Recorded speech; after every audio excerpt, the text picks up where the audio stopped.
Hello बच्चों, कैसे हैं आप? आशा करती हूँ आप सभी बहुत अच्छे होंगे। बच्चों, आज आपकी हिंदी की क्लास सेकंड का चैप्टर नंबर 19 शुरू करते हैं। आपके चैप्टर का नाम है बच्चों आज़ाद पक्षी। ठीक है, हमारा जो ये पाठ है उसका नाम है आज़ाद पक्षी। ये एक स्मरण है। चलिए पाठ को शुरू करते हैं। हमारा घर बहुत बड़ा था।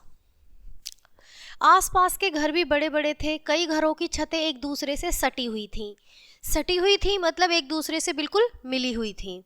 मोहल्ले के लड़के वहां पतंग उड़ाते थे। रंग बिरंगी पतंगे उड़ती हुई बहुत अच्छी लगती थी। पतंगों के साथ साथ उड़ते पक्षी मुझे बहुत भाते थे। कई बार तो डार की डार उड़ती दिखाई देती थी। ऐसा लगता था मानो पक्षी हमारी पतंगों के साथ होड़ लगा रहे हों कि कौन ऊंचा उड़ता है। यानी जो पतंगे थीं वो इस प्रकार से दिख रही थी आसमान में उड़ते हुए कि जैसे पक्षियों के साथ उड़ रही हो। उन दिनों लोगों को घरों में पक्षी पालने का बहुत शौक था।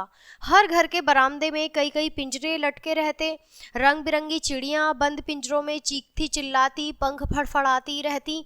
उनकी आवाज़ों से मेरा मन दुखी हो जाता। मुझे विस्तृत नीले आकाश में उड़ते हुए पक्षी ही अच्छे लगते थे। मेरी मझली भाभी को भी अपनी सहेलियों की देखा देखी चिड़िया पालने का शौक हुआ। वे कई दिनों से कुछ पक्षी लाने की बात कर रही थी।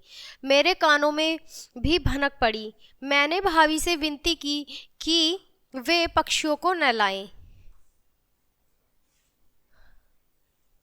पिंजरे में कैद पक्षी अच्छे नहीं लगते। मैं उन दिनों 8-9 वर्ष का बालक ही था।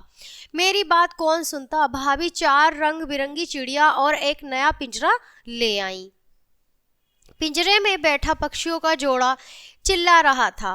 भाभी हंस हंस कर उन छोटी चिड़ियों की प्रशंसा कर रही थी।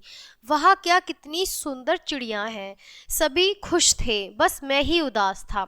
सबको अच्छा लग रहा था कि छोटी छोटी चिड़ियाँ आई हैं घर में, लेकिन मैं उदास था। मैंने भाभी से कहा, आप इन पक्षियों पर अत्याचार कर रही हो। इन प्राणियों ने आपका क्या बिगाड़ा है जो इन्हें कैद कर पिंजरे में डाल दिया है। भाभी ने मुझे डांटते हुए कहा, छोटे मुंह बड़ी बात, अपनी उम्र तो देखो। आया है मुझे सिखाने वाला। जाओ, छत पर तुम्हारे मित्र पतंग उड़ा रहे हैं, तुम भी उड़ाओ जाओ। ऐसा बोल देते हैं। जब बड़े होते हैं तो छोटे बच्चों को डांट देते हैं, है ना। मैं रुआसा हो गया। सोचने लगा कि कैसे इन पक्षियों को स्वतंत्र करूं, यानी मैं इन पक्षियों को कैसे आज़ाद करूं। ऐसा मैं सोचने लगा। एक दिन मुझे अवसर मिल ही गया। भाभी अपनी सखियों के साथ फिल्म देखने गई थी। मैं उनके कमरे में होकर बरामदे में आया। पिंजरे का दरवाजा खोला। पक्षी सहम गए। मैंने उन्हें पकड़ा और बरामदे में बाहर उड़ा दिया। यानी मैंने उन पक्षियों को उड़ा दिया। भाभी घर आई तो पिंजरा खाली देख बहुत चिल्लाई। मतलब भाभी को बहुत गुस्सा आया कि मैं इतने प्यार से पक्षी लाई थी और इसने उड़ा दिए।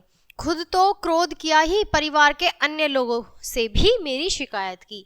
सबको मेरा यह काम अनुचित लगा। सबने मुझे डांटा। मैं चुपचाप सुनता रहा क्योंकि मुझे पक्षियों को आज़ाद कर बहुत खुशी हुई थी।